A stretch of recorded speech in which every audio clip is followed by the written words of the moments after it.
3వ అధ్యాయము 9వ వచనం. మీ పేతురు మొదటి పత్రిక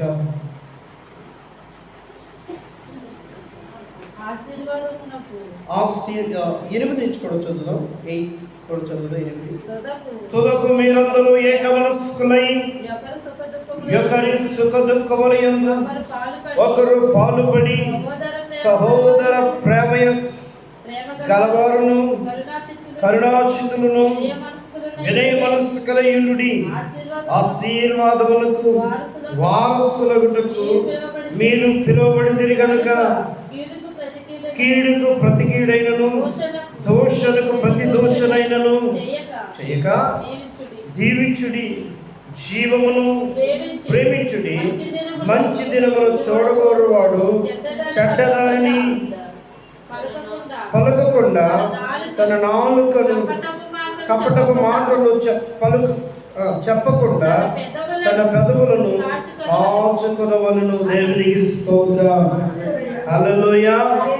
ఈరోజు ఈ మొట్టమొదటి రోజు ఇలాగా మనం ఆరాధన చేసుకోవడానికి, కొంతసేపు దేవుని వాక్యాన్ని ధ్యానించడానికి ప్రభు చూపిన కృపకై దేవునికి మహిమ చెల్లిస్తున్నా. చదువుకున్న వాక్య భాగంలో దైవజనుడైన అపోస్తలుడైన పేతురు గారు చెప్తున్నటువంటి మాటలు ఏమిటి అని అంటే, ఇదిగో మీరు ఏమై ఉండాలంట, ఏక మనస్సులై ఉండాలి, ఒకరు సుఖ దుఃఖంలో ఒకరు పాలు పంచుకోవాలి, అలాగే అని అంటాడు సహోదర ప్రేమలో మీరు ఉండాలి, కరుణ కలిగి మీరు ఉండాలి, వినయం కూడా మీకు ఉండాలి అని చెప్తాడు. అంత మాత్రమే కాదు, 9వ వచనంలో అంటాడు ఆశీర్వాదములకు వారసులంటారు మీరు పిలువబడితిరి. హల్లెలూయా. ఆశీర్వాదానికి వారసులు అవడానికి మీరు పిలువబడ్డారు. ఈ రోజున దేవుడు నీకు వాగ్దానం చేస్తున్నది ఏదైతే ఉందో, బైబిల్ గ్రంథంలో రాయబడిన వాగ్దానాలు ఏవైతే ఉన్నాయో, ఎవ్రీడే భక్తులు చెప్తారు, ప్రతిరోజు మన కొరకు బైబిల్లో రాయబడిన వాగ్దానం ఏంటో తెలుసా? భయపడకండి. హల్లెలూయా. ఏంటంట? భయపడకండి. భయపడద్దు అనేటువంటి మాట బైబిల్ గ్రంథంలో మనం చూస్తాం. ప్రతి దినము భయం. గడిచిన ఏడాదంతా భయంతోనే గడిపాం, గడిచిన దినాలన్నీ భయంతోనే మనం గడిపాం. ఇంకను మన హృదయంలో భయం అనేది ఉంటుంది. కానీ వాక్యం అంటుంది ఆశీర్వాదానికి వారసులకు మీరు పిలువబడి ఉన్నారు. విచిత్రం ఏంటంటే, వాక్యం ఎరిగిన మనమే ఆశీర్వాదం అనేసరికి లోక సంబంధమైన వాటి వైపే మనం వెళ్తాం, భూ సంబంధమైన వాటి వైపే మనం వెళ్తాం. మన భక్తి కూడా చాలా వరకు వాటిపైనే బిల్డ్ అవుతూ ఉంది, కట్టబడుతూ ఉంది. మనకి ఏదైనా కలిసి రావాలి, ఫలానా చోటుకి వెళ్తే మనకి కలిసి వచ్చిందని అనడం, లేకపోతే ఫలానా చోటుకి వెళ్తే ఏదో అయిందని అనడం తప్ప పూర్తిగా దేవుని ఆశీర్వాదం ఏంటి అని గ్రహించేటువంటి వివేచన జ్ఞానం మనకు లేదు. అవునంటారా కాదంటారా? హల్లెలూయా. పూర్తిగా వివేచన లేదు, పూర్తిగా మనం దాన్ని గ్రహించలేకపోతున్నాం. ఏదో దొరుకుతుందని పరిగెడుతున్నాం, ఏదో కావాలని పరిగెడుతున్నాం, కానీ దేవుడు నీ కొరకు ఏమి సిద్ధపరిచాడు అనేది గ్రహించలేనటువంటి పరిస్థితుల్లో ఈరోజు మనుషులు ఉన్నారు. అలాంటి పరిస్థితుల్లో క్రైస్తవ సమాజం ఉంది, అలాంటి స్థితిలో క్రైస్తవ విశ్వాసం ఉంది. హల్లెలూయా, హల్లెలూయా. నిజంగా ఆయన ఆశీర్వాదం తెలుసుకున్నాడు. ఏమంటాడు తెలుసా? మోషేలాగా మాట్లాడతాడు. మోషే అంటాడు, ఐగుప్తు రాజభోగమును అనుభవించడం కంటే దేవుని ప్రజలతో శ్రమ అనుభవించుట మేలు నేర్చుకున్నాడు. నిజమైన ఆశీర్వాదం, దేవుని చిత్తాలమైన ఆశీర్వాదం. నువ్వు పిలువబడిన ఆశీర్వాదం కొరకే, నువ్వు పిలువబడిన దీవించబడడానికే, శపితంగా ఉండడానికి కాదు, శాపగ్రస్తంగా ఉండడానికి కాదు. నీవు పిలువబడింది దేవుడి దగ్గరికి ఎందుకో తెలుసా? ఆశీర్వదించబడడానికి. ఆశీర్వాదం ఎలాంటిది? మోషే పలుకుతున్నటువంటి మాట. హల్లెలూయా. ఏంటంట? గొప్ప వాక్యము నేర్చుకున్నాడంట. శ్రమ పడ్డం, దేవుని కొరకు శ్రమ పడ్డం, దేవుని కొరకు నిందలు అనుభవించాడు. అందుకే శ్రమ అంటాడు కదా, నా నామము నిమిత్తము మిమ్మల్ని మనుషులు దూషించి హింసించి చెడ్డమాటలలా పలికినప్పుడు మీరు ధన్యులు, మీరు సంతోషించండి, ఆనందించండి, పరలోకములో మీకు ఫలము దొరుకుతుంది అంటాడు. దేవునికి స్తోత్రం. ఏమండి, ఆనందించగలవా?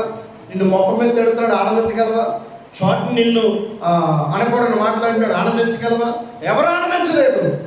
కానీ సీక్రెట్ ఏంటో తెలిసిన నువ్వు ఆశీర్వాదానికి కొరకు పిలువబడ్డావు కనుక నువ్వు ఆనందించే వ్యక్తిగా ఉన్నావు. దేవునికి స్తోత్రం. ఈ ఒక్క విషయం అర్థమైతే శ్రమైనా శోధనైనా మరి ఏదైనా కానీ మనం ఏం చేస్తాం? Enjoy to God. దేవునితో సహవాసం, దేవునితో సమాధానం, దేవునితో ఆనందం చేయటువంటి వ్యక్తులుగా మనం ఉంటాం. శత్రుఘ్న మేషకి అబేద్నెగోకి శ్రమ రాలేదా? శోధన రాలేదా? కానీ వాళ్ళు ఏమయ్యారు? అగ్ని గుండములు పడేసిన కానీ అగ్ని వాసన వారికి తగలేదు కదా. ఒక్క తల వెంట్రుక కూడా కాలకుండా దేవుడు బయటకు తీసుకొచ్చి అగ్ని లాంటి శ్రమలు, అగ్ని లాంటి మాటలు, అగ్ని లాంటి పరిస్థితులు వాటి గుండా నేను ఏమైపోతాను అంటావు. ఇదిగో దేవుడు అంటున్నాడు, ఆశీర్వాదానికి వారసులకు పిలిచాను. హల్లెలూయా. వాళ్ళు ఆ సవాలుకు నిలబడ్డారు కాబట్టి తర్వాత జరిగింది ఏంటో తెలుసా? ఇదిగో శత్రుఘ్న మేషక్ అబేద్నెగోలు దేవుడే పూజార్హుడు అని రాజు ప్రకటించాడు. దేవునికి స్తోత్రం. రాజే మొక్కకపోతే అగ్నిగుండం వేస్తానన్నాడు. రాజే వీళ్ళ మొక్కడందుకు 7 అగ్ని పెంచమన్నాడు. అదే రాజు అంటున్నాడు, ఆ శ్రమలోనికి వెళ్ళి విజయం పైన బయటకు వచ్చిన తర్వాత వీరు దేవుడే పూజార్హుడు. గట్టిగా స్తోత్రం చెప్పండి. అలాంటి ఆశీర్వాదం కొరకు నేను పిలువబడ్డావు. ఇప్పుడు అర్థమైందా? అలాంటి ఆశీర్వాదం కొరకు పిలువబడ్డావు. నీ పిలుపు ఏంటో నువ్వు జ్ఞాపకం చేసుకోవాలి. ఎందుకొరకు నువ్వు పిలువబడ్డావో జ్ఞాపకం చేసుకోవాలి. ఈ మైక్ ఉంది మాట్లాడడానికి, ఈ శబ్దము దూరంగా వినబడడానికి. ఇది తయారు చేయబడింది. దేవుడు నిన్నెందుకు తయారు చేశాడు? దేవుడు నన్ను ఎందుకు తయారు చేశాడు? ఈ వస్తువు ఉంది, ఇది ఇలా శబ్దం చేయడానికి, దేవుడి సన్నిధిలో సంతోషాన్ని వ్యక్తపరచడానికి. నిజానికి వాయిద్యాలు ఎందుకు వాయించాలి అని థియరీ కనుక మనం చూస్తేనంట చెప్తారు పెద్దలు ఏంటంటే, నీ ఆనందాన్ని వ్యక్తపరచడంలో శబ్దాలు చేయడం ఒక పాఠం అంట. హల్లెలూయా. అంటే చూడండి, ఎవరో మనకి ఇష్టమైన వాళ్ళు వచ్చారు, ఏమంటారు? ఏం చేస్తాం? తప్పదు కొడతాం. అంతకి ఇంకా కాస్త ఎక్సైట్మెంట్ అయిపోయి ఇంకా బాగా ఆనందం అయిపోయినట్టు చేస్తాను, విజయం చేస్తాడు, ఒక్కొక్కడు ఎగురుతాడు. అంటే దాని అర్థం ఏంటి? ఆ వ్యక్తి పైన తన ప్రేమను వ్యక్తపరుస్తూ ఉన్నాడు. హల్లెలూయా, హల్లెలూయా. అందుకని సైలెంట్గా మీరంటే నాకు చాలా ఇష్టం మనసులో అనుకున్నాడు, నాకు ఎదురు వస్తుంది. ఆడెవడరా పొమ్మల నుంచో నేను వస్తుంది, అసలు స్పందనే లేదు అన్న నాయకుడు కానీ ఆ హీరో కానీ. అదే కనపడగానే సార్ అలాగండి ఇలాగండి అని చెప్పి, లేదా జై పలానా ఆయనకి అని చెప్పేసి కానీ, ఈ నాయకత్వం వరకు వెళ్ళాలని కానీ, లేదా చూడగానే చప్పట కొట్టడం కానీ, లేదా విజిల్స్ వేయడం కానీ, లేదా పూలు జరగడం కానీ, ఇవన్నీ ఏంటిది? ఆ వ్యక్తి పైన ఆ యొక్క అభిమానాన్ని, ప్రేమను వ్యక్తపరచడం. హల్లెలూయా, దేవునికి స్తోత్రం. హల్లెలూయా. కనుక నువ్వెందుకు పిలువబడ్డావు? ఆశీర్వాదానికి వారసుడు నువ్వు పిలువబడ్డావు. దేవుడు నీకు చేసిన వాగ్దానాలు, దేవుడు నీతో మాట్లాడిన మాటలు. మీరు అనొచ్చు, బైబిల్లో చాలా మాటలు చదవాలండి, నాకు ఏది బైబిల్లో ఉన్నట్టుగా జరగలేదండి. హలో, బైబిల్ చెప్పినట్లుగా జరగలేదండి అంటావా? జరుగుతుంది. ఎప్పుడో తెలుసా? ఆయన సమయంలో. చూడండి 2వ పేతురు పత్రిక 2వ 3వ అధ్యాయం 8వ వచనం చదవండి. అలా బాధపడే వ్యక్తులకి ఈ మాట. 2వ పేతురు పత్రిక 3వ అధ్యాయం 8వ వచనం, ప్రియులారా ఈ ఒక్క సంగతి మర్చిపోకండి. ఏమనగా ప్రభు దృష్టికి ఒక దినము 1000 సంవత్సరముల వలెను, 1000 సంవత్సరం ఒక దినము వలె ఉన్నది. కొందరు ఆలస్యం నేర్చుకున్నట్లు ప్రభువు తన వాగ్దానముల గురించి ఆలస్యం చేయవాడు కాడు, కానీ ఎవడును నశింపవలనని ఇచ్చేపక అందరూ మారు మనసు పొందవలనని కోరుచు మీ యెడల దీర్ఘశాంతము గలవాడై ఉన్నాడు. దేవునికి స్తోత్రం. హల్లెలూయా. ఏంటంట? ఏమండి, యేసు రాకడం అన్నారు, ఆయనలో సంతోషం ఉందన్నారు, ఆయనలో సమాధానం ఉందన్నారు అని అంటే అదే వాక్యం అంటుంది. ఏమని తెలుసా? ఈ ఒక్కటి మీకు తెలియాలి. ఏంటది? దేవుని దృష్టికి ఒక్క దినము 1000 సంవత్సరాలు ఒక్క రోజుతో సమానం అంట. ఇది ఖచ్చితమని చెప్పడం, దీన్ని అలంకారిక భాష అంటారు. అలంకారిక భాష, అలంకరిస్తాం కదా, అంటే ఒక ఉదాహరణ చెప్తాం కదా, అలా అని దీన్ని మాట్లాడుకోవచ్చు. 1000 దినములు ఒక్క దినంతో సమానం అంటే నువ్వు ఒక సంవత్సరం ప్రార్థన చేస్తావేమో. అర్థమైంది? ఇప్పుడు నువ్వు సంవత్సరం ప్రార్థన చేస్తావేమో, ఆయన సమయం ఇంకా రాలేదేమో, ఇంకా నువ్వు ఏదైనా మార్చుకోవాల్సి ఉందేమో. అర్థమైంది? ఇప్పుడు నా మాట వాక్యం అర్థమైంది. నువ్వు ఇంకేదో మార్చుకోవాల్సి ఉందేమో, నీ ఆలోచన మార్చుకోవాలి, నీ మనస్సు మార్చుకోవాలి, నువ్వు వెళ్తున్న రూట్ మార్చుకోవాలి. హల్లెలూయా, హల్లెలూయా. ఒకవేళ దేవునికి ఇష్టమైన దారిలో నువ్వు వెళ్తున్నావేమో, దేవుని చిత్తానుసారమైంది కాకుండా నీ ఇష్టం వచ్చినట్లుగా నువ్వు ప్రవర్తిస్తున్నావేమో. అందుకనే ఒకవేళ దేవుని సన్నిధిలోకి నీకు రావాల్సిన ఆశీర్వాదం నువ్వు పొందుకోలేకపోతున్నావేమో. హల్లెలూయా. చెప్తాను మరొకసారి, హల్లెలూయా. దేవునికి స్తోత్రం. హల్లెలూయా. అర్థమవుతుంది? ఇప్పుడు ఈ ఒక్కటి మీకు తెలియాలి. ఏంటో తెలుసా? అందరూ మారు మనసు పొందాలని చూస్తున్నారు ఆయన. ఇది రాకడకు వచ్చిన మాట. నీకు పరలోకం ఉందని, నీవు పరిశుద్ధుల గుంపని, నువ్వు పరిశుద్ధ సంఘములో ఆ వధువు అని, ఆ సంఘ శరీరంలో నువ్వు ఒక అభిమానమని. నిజమే, ఇవన్నీ అబద్ధం కాదు. దుష్టుడు శిక్షింపబడే రోజు వస్తుందని, నరకం పరలోకం ఉందని, ఆయన రాకడ ఉందని, ఇవన్నీ నిజమే. కానీ నువ్వు అనుకున్నట్లుగా వెంటనే జరిగిపోయేవి కాదు. ఆయనకు ఒక టైం ఉంది, ఆయనకు ఒక సమయం ఉంది. నీ ఆశీర్వాదానికి ఒక సమయం ఉంది. నువ్వు ఆశీర్వాదింపబడడానికి ఒక ప్లేస్ ఉంది. దేవునికి స్తోత్రం. హల్లెలూయా, హల్లెలూయా. ఏ మొక్కను ఎక్కడ నాటాలి అక్కడే నాటాలి. నువ్వు ఎక్కడ కట్టాలో నీ ఆత్మ జీవితాలు అక్కడే కట్టాలి. ఇద్దరు గురించి చెప్తాడు కదా. ఒకడేమో ఎక్కడ కట్టాడు? ఇసుక మీద పునాదేసి ఇల్లు కట్టాడంట. మరొకడు బండ మీద పునాదేసి ఇల్లు కట్టాడంట. హల్లెలూయా. లోతుగా తవ్వి బండ మీద అంటే బండ దొరికే వరకు, బండ దొరికే వరకు. నేనేమన్నా తెలిసి ఈ మాటని, ఇదిగో బండ అనేటువంటి క్రీస్తు నీకు దొరికే వరకు, లేఖనాల్లో నీకు దొరికే వరకు నువ్వు తవ్వి తవ్వి తవ్వి తవ్వి నీకు బండ దొరికిన తర్వాత అక్కడి నుంచి కట్టుకొని ఆత్మీయ జీవితాన్ని. అది దేవుని చిత్తం. అంతేగాని మనకు అనుకూలంగా ఉన్నటువంటి ప్లేసుల్లో ప్రతి చోట కట్టేస్తాం అనుకోండి, ఏదో ఒక రోజు గాలి వాన వస్తుంది. అది ఒక్కటి మీకు తెలియాలి. ఏంటి? ఆయన నీకులాగా నాకు తొందరపడేవాడు కాదు. నెంబర్ 1 ఏంటో తెలుసా? నువ్వు మారాలి, మనం మార్చబడాలి. మారు మనసు మనకు కావాలి. అప్పుడే నిన్ను పిలిచిన పిలుపు సార్థకమవుతాడు. దేవుడు నీకు చేసిన వాగ్దానాలు స్థిరపరచబడతాయి.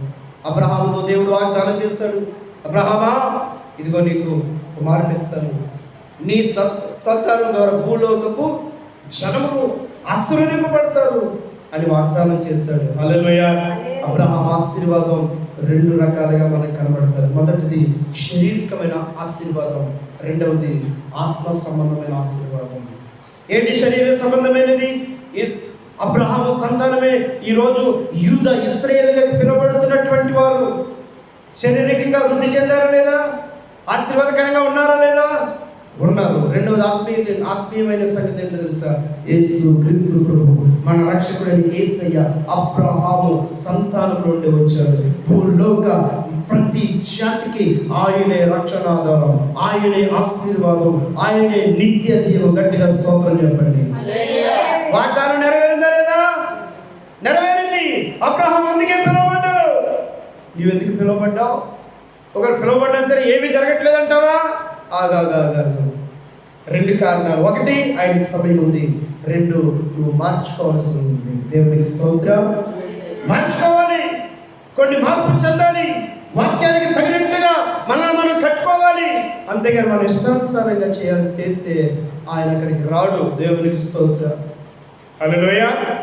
కనుక దేవుని బిడ్డలారా, ఈరోజు ఈ మొట్టమొదటి కూడికలో దేవుడు మనతో మాట్లాడుతుంది. ఈ ఆశీర్వాదానికి వారసులుగా పిలువబడ్డావు. నీకు ఆశీర్వాదం ఉంది. ఏంటి ఆశీర్వాదం? ఆత్మ సంబంధమైనది. శరీర సంబంధమైన వాటితో తృప్తి పడకండి. ఈ శరీరం కొన్ని రోజులు ఉంటుంది, పోతుంది. ఈ యొక్క ఆస్తింతలు కొన్ని రోజులు ఉంటాయి, పోతాయి. ఆయన రాకడ వస్తే ఇవేమి నిత్యమైనవి కాదు, ఇవి క్షయమైపోయేవి. నువ్వు కొనుకోవాల్సిన ఆశీర్వాదం అక్షయమైనది, పరలోక సంబంధమైనది, పరిశుద్ధుల సహవాసం, పరలోక రాజ్యం, దేవునితో నివసించే ఆ సమయం. అందుకని భూలోకంలోనిగా నీ పిలుపును గుర్తించు. ఏ విధమైన పిలుపు కలిగి ఉన్నావు, ఏ విధంగా దేవుడు నిన్ను వాడుకోవడానికి ఇష్టపడుతున్నాడు. హల్లెలూయా. కోడిని వాడుకున్నాడు. పేతురు, నువ్వు నన్ను ఎరగండి 3 సార్లు బొంకుతావు, బొంకే అప్పుడు కోడుకు వస్తుంది అన్నాడు.